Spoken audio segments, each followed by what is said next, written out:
उधर कानपुर से खबर, जहां पर कल देर रात जो तेज बारिश हुई, आंधी तूफान आया, उसके चलते 2 मंजिला मकान की जो दीवार गिरी, उसकी तस्वीर आपको दिखा रहे हैं, जानकारी आपको दे रहे हैं।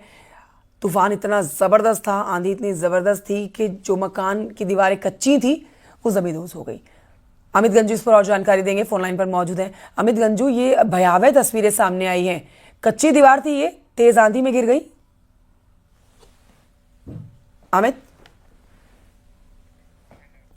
तो देखिए तस्वीरें आपके सामने और घर में किस तरह से दुख का माहौल इस समय देखा जा सकता है। जो नुकसान हुआ है, इस मलबे में दबकर एक शख्स की जान भी चली गई है। ये आपको बड़ी जानकारी दे देते हैं कि ये जो दीवार गिरी, ये जो मलबा गिरा, इसके नीचे दबने से एक शख्स की जान चली गई, जबकि 3 बच्चे घायल हो गए। उधर गाजियाबाद में आपको बताएं, जहां देर रात आए आंधी तूफान से लोगों को काफी मुश्किल हुई है। तेज तूफान की वजह से लोग अपने आप को बचाते हुए नजर आए। तस्वीरों में आप देखिए, लोग इधर उधर बैठते हुए, छुपते हुए नजर आ रहे हैं। पेड़ के नीचे बैठना भी, छुपना भी नागवार गुजरा, क्योंकि कई जगहों पर पेड़ टूट कर गिरे हुए हैं। तूफान इतना जबरदस्त था कि गाड़ियां थम गई, गाड़ियां जहां थी गाड़ियां वहीं रुक गई। तेज आंधी तूफान में गाड़ियां नहीं चल रही थी और जो लोग बाइक पर सवार थे वो भी अपने आप को किसी ना किसी चीज के सहारे बचाते हुए नजर आए।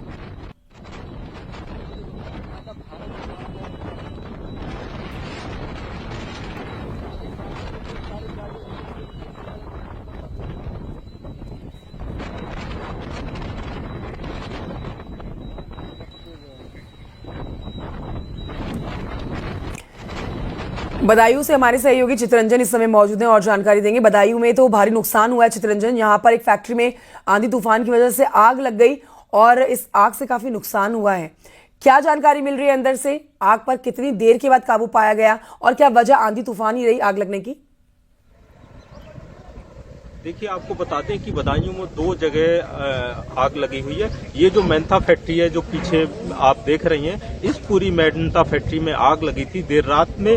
तो आंधी आई थी, आंधी के बाद बारिश आई थी और चूंकि मेंथा फैक्ट्री में काम होता है मेंथॉल का, तो उसमें आग का भी काम होता है। तो इसी वजह से कोई चिंगारी उत्पन्न हुई और उसकी वजह से आग लग गई। इसमें तेल के ड्रम होते हैं वो रखे हुए थे, उनमें ब्लास्ट होना चालू हो गया, तो इस वजह से पूरी फैक्ट्री में आग लग गई। दमकल की पूरी टीम, करीब 10 गाड़ियां अभी भी लगी हुई हैं, आग को बुझाने का प्रयास कर रही हैं। और बदायूं से जो दिल्ली हाईवे है वो पूरी तरीके से बंद कर दिया गया है, रूट डायवर्जन कर दिया गया है। वहीं आपको बताते हैं सहसवान क्षेत्र में भी आग लगी थी चिंगारियों में, तो 100 से ज्यादा वहां गांव जल गए हैं और उसके 100 से ज्यादा घर जल गए हैं और मवेशी करीब 1 दर्जन जल गए हैं। तो वहां रेस्क्यू और राहत के लिए प्रशासन की टीम लगी हुई है।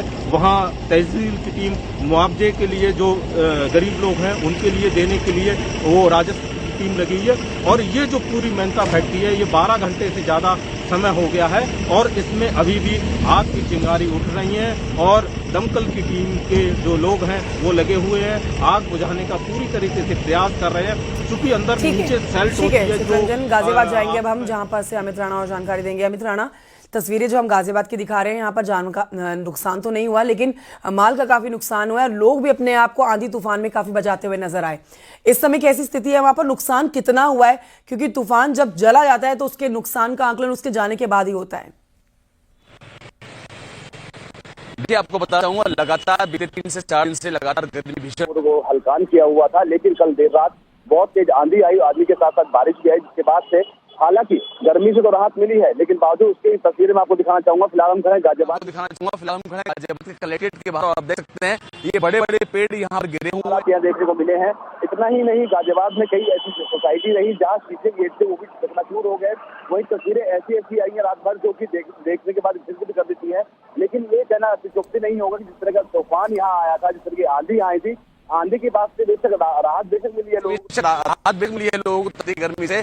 लेकिन अभी भी जो नुकसान हुआ है, लगातार एक के बाद एक नए विजुअल सामने आ रहे हैं, नई वीडियो सामने आ रही है, जैसा मैंने आपको बताया कि ठीक है।